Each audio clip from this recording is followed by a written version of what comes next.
আসসালামু আলাইকুম everyone, welcome back to my channel. কাছে এবং দূরে যে যেখান থেকে আমার ভিডিওটি দেখছেন, আশা করছি আল্লাহর রহমতে সবাই ভালো আছেন। আজ পাউরুটি ও দুধ দিয়ে এমন একটি ডেজার্ট বানাবো যেটি তৈরি করতে লাগে মাত্র 5 মিনিট। হাতে যখন একদম সময় থাকে না, তখনই এই রেসিপিটি হবে দুর্দান্ত। চলুন শুরু করি তাহলে কিভাবে এই রেসিপিটি তৈরি করব। এখানে আমি 3 পিস পাউরুটি নিয়েছি।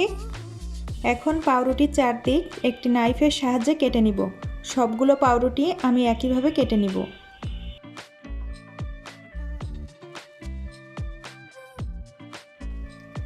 একটি প্যানে 2 কাপ দুধ দিয়ে দিচ্ছি।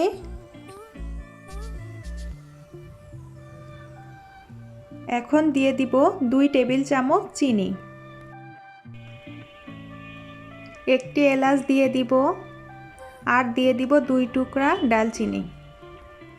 5 মিনিটের মতো দুধ জাল করে একটু ঘন করে নিব।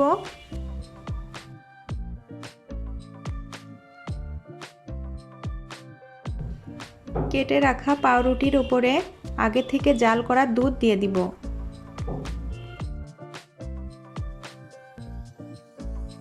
কিছু কাজু বাদাম কুচি দিয়ে দিব।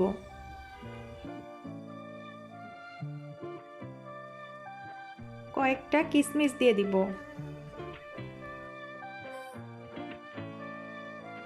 আশা করছি ভিডিওটি আপনাদের কাছে ভালো লেগেছে।